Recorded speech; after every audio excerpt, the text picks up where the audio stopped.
Imagine a weapon whose cost, in today's money, exceeds $10 billion. This is not a 21st century aircraft carrier or a secret space project. It is a steel monster born in the late 1930s. They called her the Lonely Queen of the North, and her name alone made Winston Churchill wake up in a cold sweat. The battleship Tirpitz, 50,000 tons of armored fury, 8 guns of monstrous caliber, and absolute, total invulnerability. But here is the great paradox, one that dry history textbooks often overlook. This Leviathan, capable of annihilating an entire convoy single-handedly, spent almost the entire war at anchor. Why did Germany pour resources sufficient to build 50 U-boats into a single ship that just sat there? Was it a brilliant strategy of fear, or the most expensive blunder of the German command? Today, we will crack open this floating vault. You will learn why British pilots flew 700 sorties for a single target, and how 5-ton earthquake bombs finally ended this drama. But to understand how this giant died, we must go back to where it all began, to the day a bottle of champagne shattered against its hull. It was a moment of triumph that promised Germany mastery of the seas, but no one at the Wilhelmshaven shipyard knew that the fate of their creation was already predestined by the tragedy of its twin brother. On April 1st, 1939, the waters of Wilhelmshaven harbor churned as they received a hull weighing over 40,000 tons. On that day, more than just a ship left the slipways. It was the apex of German engineering. The Tirpitz was the twin brother of the legendary Bismarck, launched in Hamburg. 2 titans destined to restore Germany's status as mistress of the seas. For naval history enthusiasts, these specs sound like music. 8 main battery guns, 380 millimeters. Each could hurl an 800-kilogram shell over the horizon to a distance of 35 kilometers.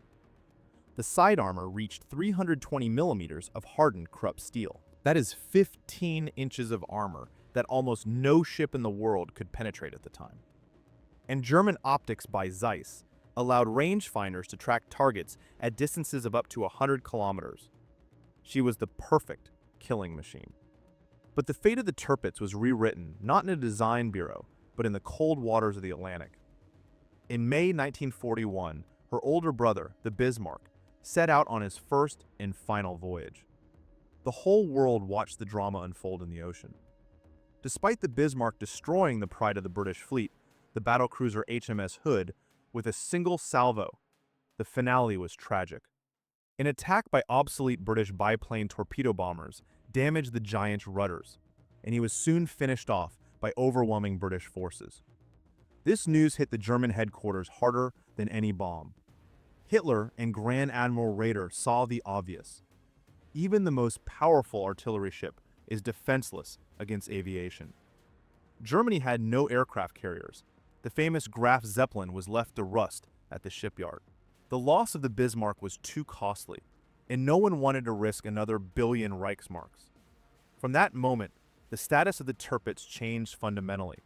From a hunter, she turned into a precious gemstone that was too terrifying to take out of the safe. Her crew, 2,500 elite sailors, gunners, and engineers, prepared for a general engagement that might never happen. The command made a decision dictated by the fear of loss. The battleship must act only with a 100% guarantee of success. And in war, there are no such guarantees. In early 1942, a massive gray shadow slipped along the coast of occupied Norway. The Tirpitz took up her position in deep, winding fjords. It was the perfect hideout. High granite cliffs protected her from radar, and narrow passages made submarine attacks nearly impossible. The Germans turned the anchorage into a veritable fortress. Anti-torpedo nets, smoke screens capable of blanketing the entire fjord in 10 minutes, and dozens of anti-aircraft batteries on the shores. It was here that the concept military historians call fleet in being was born. The idea was brilliant and simple. The Tirpitz didn't have to fire to kill. She only had to exist. As long as this monster stood in Norway, the British Admiralty could not sleep soundly. The Royal Navy was forced to keep its best battleships and carriers in home waters, in constant readiness for interception, instead of sending them to the Pacific or the Mediterranean. One ship tied the hands of an entire fleet. Every convoy heading to the Soviet Union with Lend-Lease tanks, planes, and supplies sailed under the sights of the Tirpitz's invisible guns. Merchant sailors knew, if this beast went on the hunt, their escort of destroyers and corvettes wouldn't last 5 minutes against 380mm shells. But for the crew of the battleship itself, it was a strange war. 2,500 men lived in a steel box in the middle of an icy wilderness. The Norwegians watching the giant gave her a nickname that stuck forever: the Lonely Queen of the North, a queen who rarely left her throne. Winston Churchill began every morning by asking his admirals, "Where is the Tirpitz?" This ship became his personal obsession. He understood that as long as the Tirpitz was afloat, the North Atlantic belonged to the Wehrmacht. However, the German command knew it was impossible to hide forever. In March 1942, intelligence reported the movement of 2 large Allied convoys. PQ-12 was coming from Iceland. QP-8 had left Murmansk. This was the chance to justify the billions invested in her construction. On March 5, 1942, Operation Sportpalast began. The Tirpitz, escorted by 3 destroyers, left her shelter and headed into the open sea. The target was lucrative: 16 transports of convoy PQ-12 and the returning convoy QP-8. If the battleship reached them, it would be a slaughter. Merchant ships stood no chance against the German flagship's main battery. But the North Atlantic is a place where weather decides battles more often than admirals. The ocean turned into an icy hell. Storms, low clouds, and snow squalls blinded both sides. At the same time, the main forces of the British Home Fleet, under the command of Admiral John Tovey, the very man who led the hunt for the Bismarck, were at sea. He had the battleship King George V, the carrier Victorious, and heavy cruisers at his disposal. They hungered for a meeting. It was the largest game of hide-and-seek in naval history. Imagine 2 giant squadrons passing within a few dozen miles of each other, but unable to see the enemy through the veil of snow. German float planes couldn't take off due to icing. British scouts were lost in the clouds. The Tirpitz passed the convoys, missing them by a hair's breadth. And then an incident occurred that showed the sheer brutality of war at sea. Destroyers from the Tirpitz's escort stumbled upon a lone vessel lagging behind convoy QP-8. It was the Soviet timber carrier Izora, an old steamship against the newest warships. It seemed the outcome was decided in seconds, but the Izora did not surrender. The captain decided to sell his crew's lives dearly. The timber ship fought back with its single gun and broadcast a distress signal. It took the Germans an hour and a half and torpedoes to sink the wooden ship. This signal proved fatal for the operation's secrecy. The British finally knew where to look. On March 9th, 12 Albacore torpedo bombers from HMS Victorious dropped out of the clouds directly onto the German battleship. The Tirpitz opened a hurricane of fire, maneuvering at full speed to dodge torpedoes. Not a single torpedo hit the mark, but the psychological effect was achieved. The command in Berlin instantly remembered the fate of the Bismarck. The risk of damaged rudders, loss of speed, encirclement. Hitler personally forbade continuing the operation if there was even the slightest threat from aviation. The Tirpitz turned around and raced back to the Norwegian fjords. It was the last time the German super battleship tried to intercept convoys in the open sea. She returned to her cage, but her mere presence there soon led to one of the most horrific naval catastrophes of World War II. July 1942 became a dark page in the history of Arctic convoys, and the culprit was a ship that didn't even join the battle. Convoy PQ-17 was the largest to date. 35 merchant ships loaded to the brim with tanks, planes, and ammunition for the Eastern Front. They were guarded by a powerful squadron of British and American cruisers and destroyers. It seemed such an armada could fend off any attack, but the German command prepared Operation Russelsprung, Knight's Move. The plan was simple and deadly: mass all surface forces. The pocket battleships Admiral Scheer and Lützow, the heavy cruiser Admiral Hipper, and of course, the Tirpitz herself. This squadron was to put to sea and destroy the convoy in one blow. When British intelligence intercepted radiograms that the Tirpitz had vanished from her anchorage in Trondheim and was moving north, panic ensued at the Admiralty in London. First Sea Lord Dudley Pound faced a monstrous choice. He knew that if the German battleship caught the convoy, her 380mm guns would turn the merchant ships and escorting cruisers into blazing torches. British cruisers, with their 8-inch armor, could not stand against the Tirpitz. It would be a slaughter of innocents. On the evening of July 4th, Pound made a decision that historians still debate today. He gave the order: convoy is to scatter, cruiser force to withdraw to the westward at high speed. This meant one thing: abandoning the merchant ships to their fate. The warships turned and left, saving themselves from the ghost of the Tirpitz. The defenseless transports were left alone in the middle of the frozen ocean. What followed was not a battle, but a massacre. German U-boats and Luftwaffe bombers, like wolves, pounced on the defenseless flock. Over the following days, they methodically sank ship after ship. Sailors perished in the icy water. Burning oil spread across the surface of the Barents Sea. Of the 35 ships, only 11 reached port. 210 planes, 430 tanks, and 3,300 vehicles went to the bottom. Enough to equip an entire army. And what of the Tirpitz?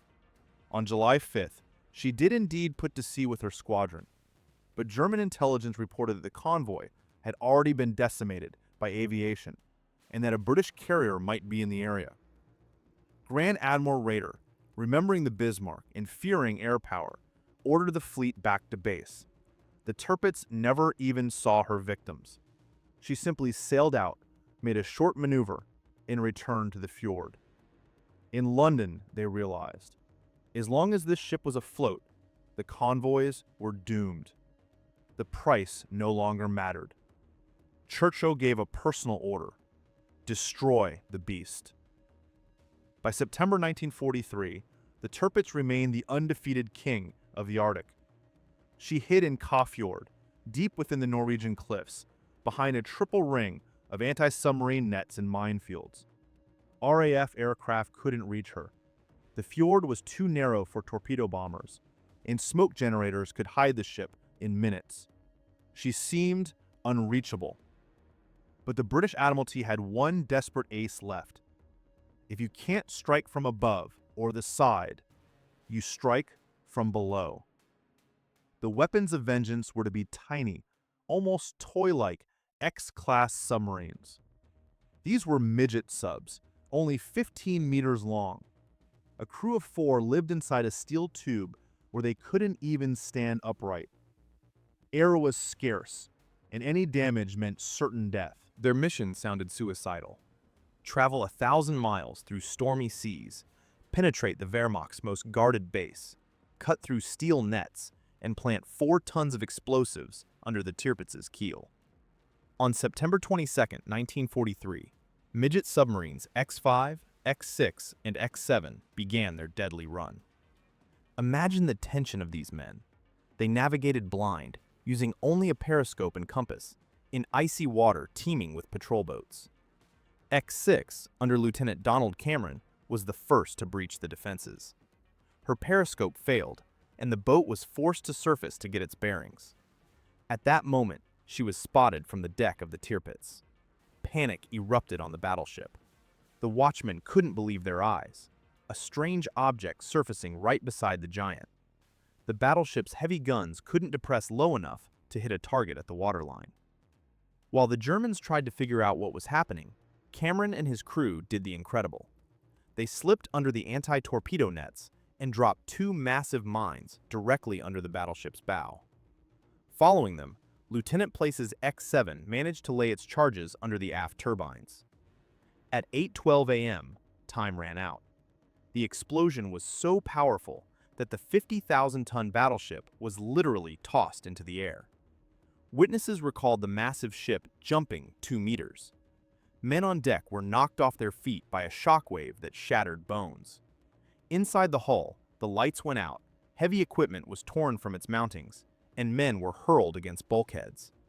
The damage was catastrophic. The blast didn't breach the double bottom entirely, but it deformed it along its entire length.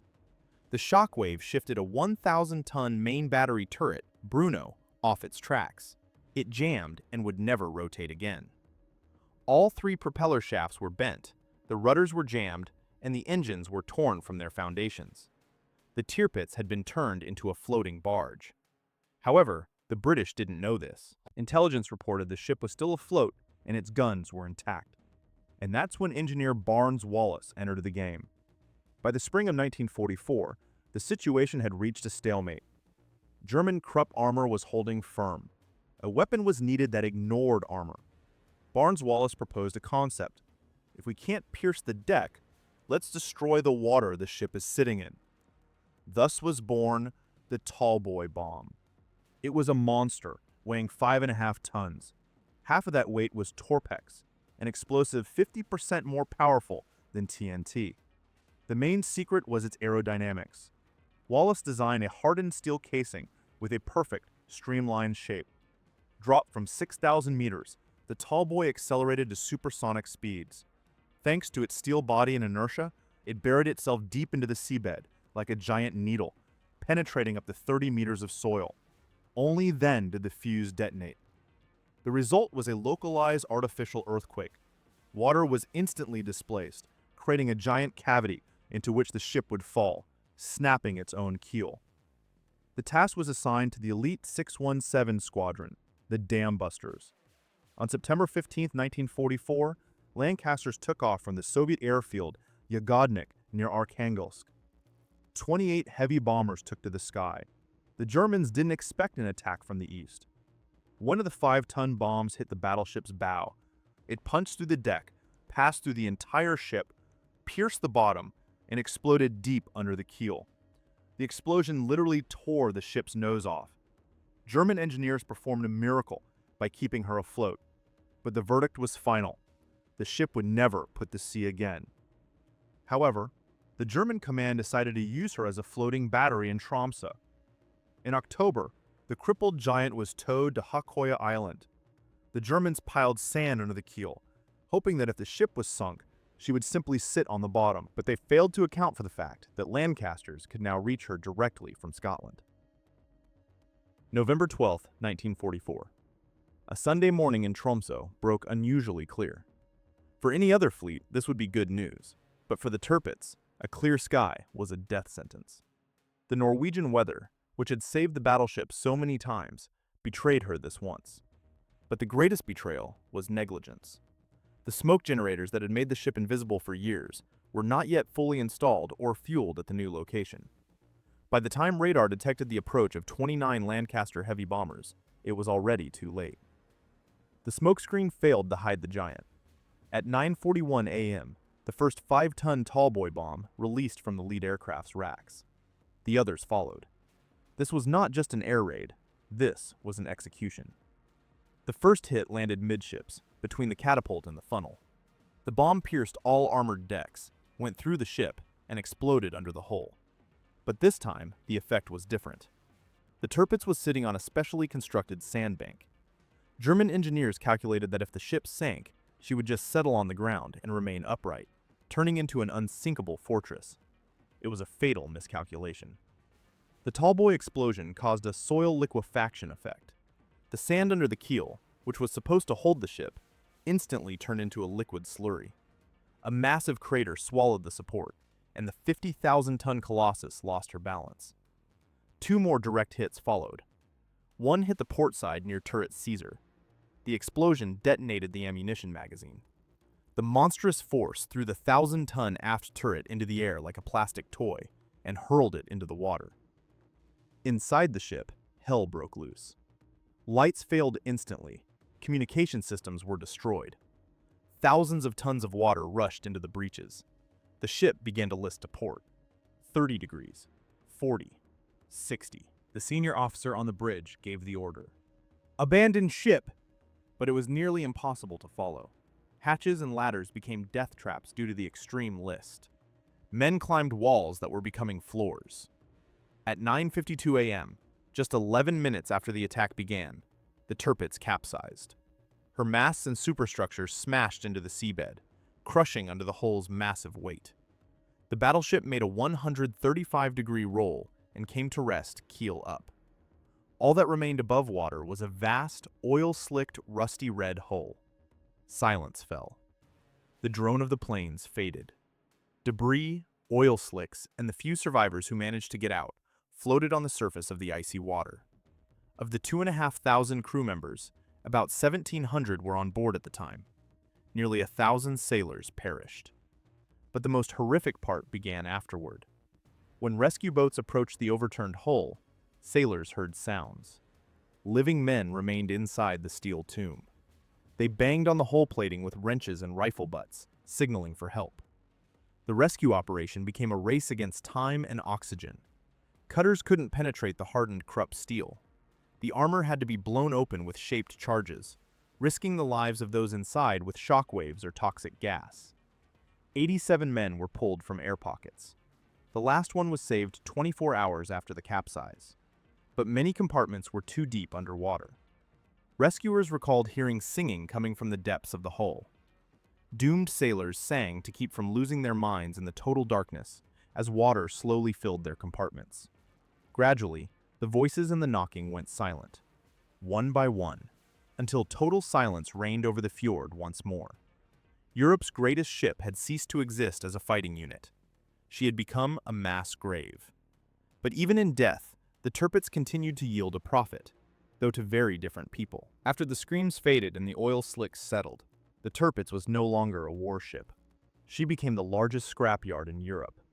The massive carcass, lying keel up, remained at the site for many years.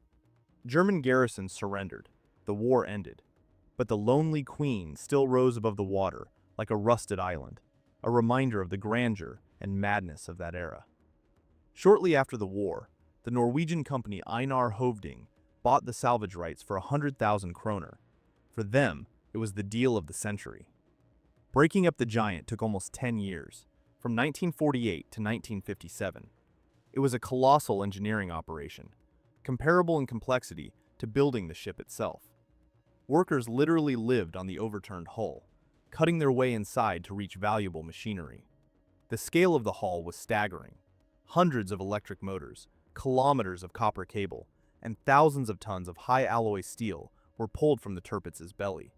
Legend has it, confirmed by facts, that part of the Tirpitz's armor plates were used by Oslo's municipal services to cover trenches during road repairs.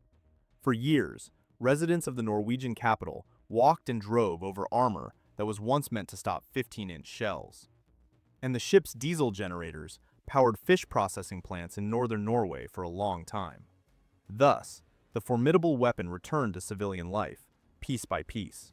Now, decades later, we can ask the ultimate question. Was the Tirpitz worth the money? On one hand, the answer seems obviously no. A ship costing 200 million Reichsmarks, which only fired its main battery at land targets a few times and never engaged an equal opponent, seems like a failure.